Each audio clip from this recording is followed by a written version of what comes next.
নমস্কাৰ বন্ধুসকল, মোৰ আন এটা ভিডিঅ'লৈ আপোনালোকক সকলোকে আদৰণি জনাইছোঁ। আজি আৰু এটা নতুন খবৰ লৈ আপোনালোকৰ সন্মুখত উপস্থিত হৈছোঁ। আজি 10 জুলাই আৰু খন্তেক সময় আগতে আজি অসম চৰকাৰৰ কেবিনেট বৈঠক এখন অনুষ্ঠিত হৈ গ'ল আৰু আজিৰ বৈঠকখন মূলতঃ আছিলে আচলতে চৰকাৰী কৰ্মচাৰীসকলক লৈ। গতিকে চৰকাৰী কৰ্মচাৰীসকলৰ কি ভাল কথা ভাল খবৰ আছে আজিৰ কেবিনেট বৈঠকত, তাকে আজি ক'বলৈ ওলাইছোঁ। বন্ধুসকল, আপোনালোকে জানে যে অসম চৰকাৰৰ এখন আঁচনি আছিলে আপন ঘৰ আঁচনি, যিখন আঁচনিৰ জৰিয়তে নিয়মীয়া চৰকাৰী কৰ্মচাৰীসকলে 1 পৰা 15 লাখ টকালৈকে ঋণ ল'ব পাৰিছিলে আৰু তাৰ যিটো সুদ হয় সেয়া সুদৰ ওপৰত চৰকাৰে পুৰুষসকলৰ কাৰণে 3% আৰু মহিলাসকলৰ কাৰণে 3.5% ৰেহাই দিছিলে। কিন্তু আজিৰ কেবিনেট বৈঠকত সেয়া কিছু সাল সলনি কৰা হয় নিয়ম নীতিখিনি।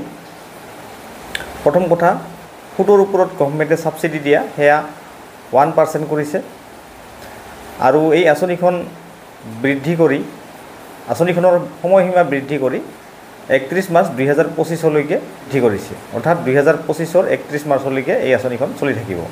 লগতে আঁচনিখনৰ যিটো ঋণৰ পৰিমাণ সেয়া 15 লাখৰ পৰা 30 লাখলৈকে বৃদ্ধি কৰিছে।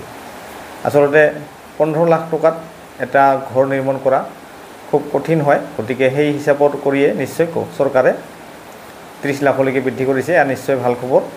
কিন্তু যিটো সুদৰ ওপৰত ৰেহাই সেয়া কিছু কম হোৱা দেখা গৈছে। দ্বিতীয়তে, আজি চৰকাৰী কৰ্মচাৰীসকলৰ কাৰণে যিখিনি মহিলা কৰ্মচাৰী আছে তেওঁলোকে যদি সন্তান তুলি লয় তেতিয়াহ'লে তেওঁলোকক ছুটী হিচাপে 180 দিনলৈকে বৃদ্ধি কৰা হৈছে। অৰ্থাৎ সন্তান তুলি ল'লে এগৰাকী মাতৃয়ে 180 দিনলৈকে তেওঁ সন্তান ডাঙৰ দীঘল কৰাৰ কাৰণে ছুটী ল'ব পাৰিব। লগতে মাৰ্কেটিং বৰ্ডৰ যিখিনি কৰ্মচাৰী আছিলে তেওঁলোকে ইমান দিনে ওলমি আছিলে, তেওঁলোকে দৰমহা পোৱা নাছিলে বহুদিন ধৰি। গতিকে এটা অনিশ্চয়তাৰ দিন কটাই আছিলে। কিন্তু চৰকাৰে আগতে ইংগিত দিছিলে যে তেওঁলোকক VRS দিব, অৰ্থাৎ ভলুণ্টাৰী ৰিটায়াৰমেণ্ট ছাৰ্ভিচ স্কিমত তেওঁলোকক আনিব আৰু সেয়াই আজি কেবিনেটত ঘোষণা কৰি তেওঁলোকক এটা আৰ্থিক সাহায্য দিয়াৰ কথা ঘোষণা কৰিছে।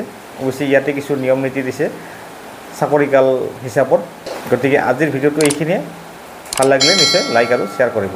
ধন্যবাদ।